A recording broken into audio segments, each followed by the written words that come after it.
नमस्कार, मैं खुशी सिंह। आप देख रहे हैं न्यूज आज भारत। आज की बुलेटिन की शुरुआत करते हैं। खबर मंगलौर से है, जहां कांग्रेस कार्यकर्ताओं के द्वारा चौधरी चरण सिंह के 122वीं जयंती मनाई गई।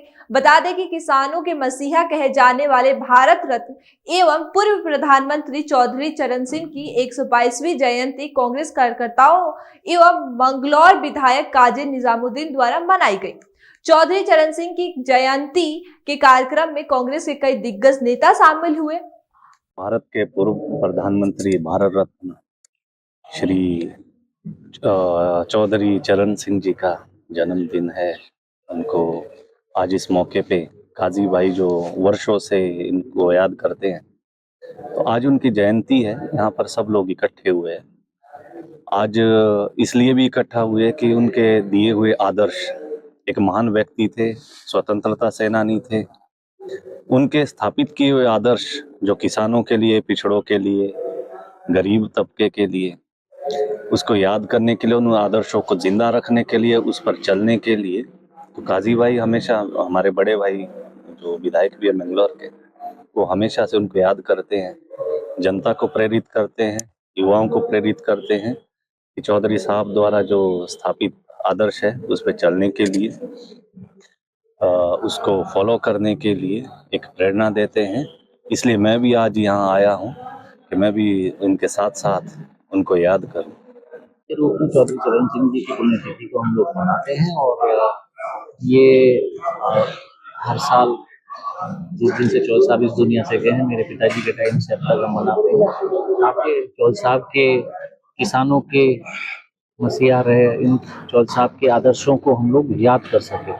तो खुशी की बात यह है कि हमें एक छोटी सी कामयाबी और मिली है कि जो दल चौधरी साहब की नीतियों में यकीन नहीं रखते थे वो भी मनाने लगे। तो ये भी एक हमारी उपलब्धि है और यहाँ हम सब लोग इस अवसर पर यहाँ इकट्ठे होकर और चौधरी साहब की नीतियों पर एक परिचर्चा करते हैं और कोशिश करते हैं कि कोई एक चीज़ तो कम से कम ऐसी करें जो चौधरी साहब की आदर्शों पर चलने की बात से कोई मेल खाती हो, चाहे वो किसान की आवाज़ हो या मजदूर की बात हो। तो हम लोग चाहते हैं कि इस तरह की बातें होती रहें और चौधरी साहब की नीतियों को हम सब लोग और आने वाली पीढ़ी याद करती रहे और मानती रहे।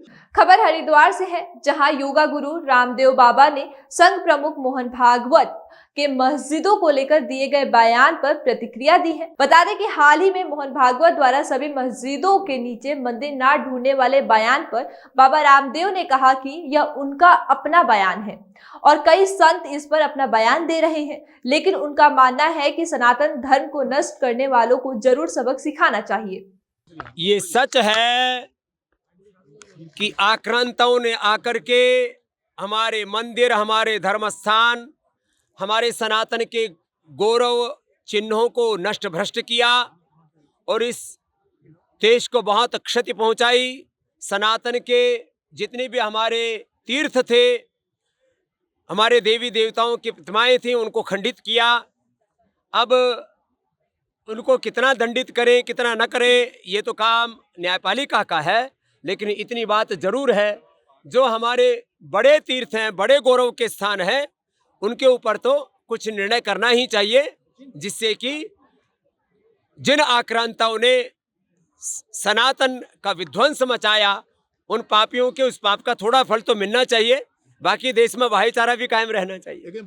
खबर हरिद्वार से है, जहां मेयर चुनाव को लेकर तैयारियां तेज हो गई हैं। बता दें कि इस बार मेयर पद पर सामान्य महिलाओं के लिए आरक्षित किए जाएंगे।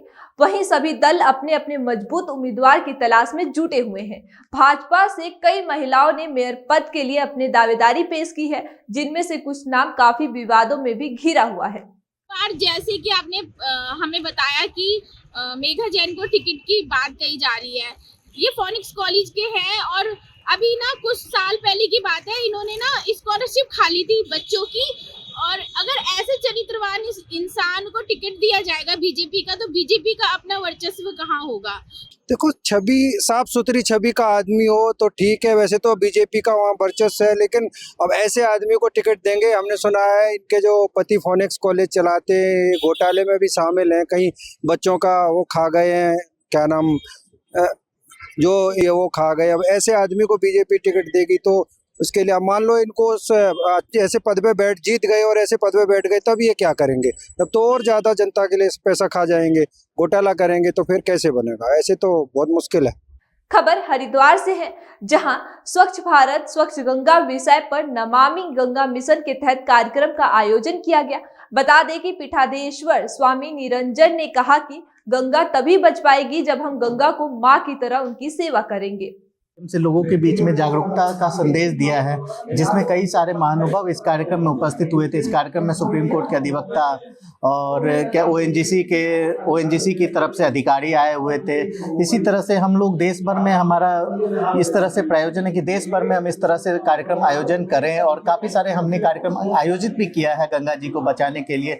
नमामि गंगे के अभियान के तहत हमने गंगा स्वच्छता पे काफ़ी काम किया। हरिद्वार में भी कई सारे हमारे वॉलंटियर्स हैं जो गंगा स्वच्छता पे काम करते हैं, निःशुल्क और निस्वार्थ भाव से काम करते हैं। सरकार के माध्यम से सरकार का जो संदेश है वो हम मीडिया के माध्यम से जन जन तक हम पहुंचाना चाहते हैं कि सरकार भी इसके प्रति उत्तरदायित्व तो है वो निभा रही है। और हम संत महंत जो संत महात्मा हैं, धार्मिक एनजीओ हैं, संस्थागत एनजीओ हैं, वो भी इस अभियान में लग करके, देखिए हम यदि गंगा में जा करके कूड़ा कचरा बीन करके 2 दिन हम साफ कर देंगे तो 2-4 दिन में गंगा स्वच्छ नहीं होगी।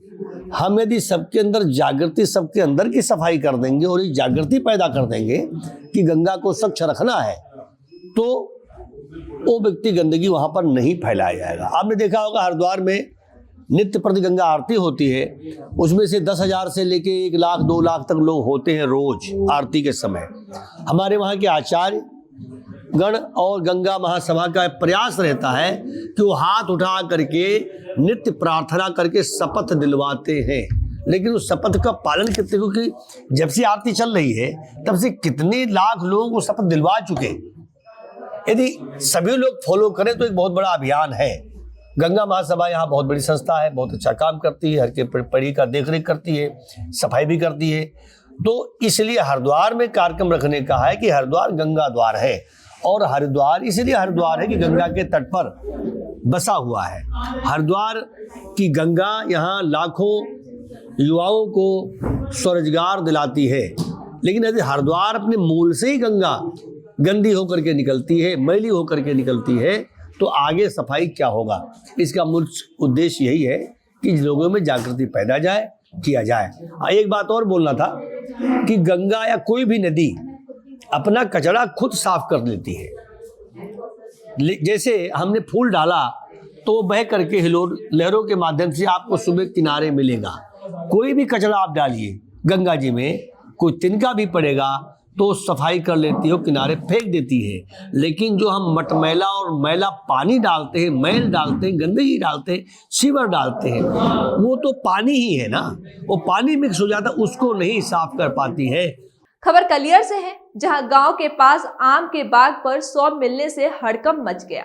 पुलिस ने बताया कि किशोर अपने घर से चरखी में काम करने को लेकर गया था, जिसके बाद सूचना पर पुलिस मौके पर पहुंची और शव को कब्जे में लेकर पोस्टमार्टम के लिए भेज दिया है और आगे मामले की कार्रवाई में जुट गई है। इस बुलेटिन में इतना ही। आगे खबरों के लिए देखते रहे न्यूज़ आज भारत। शुक्रिया।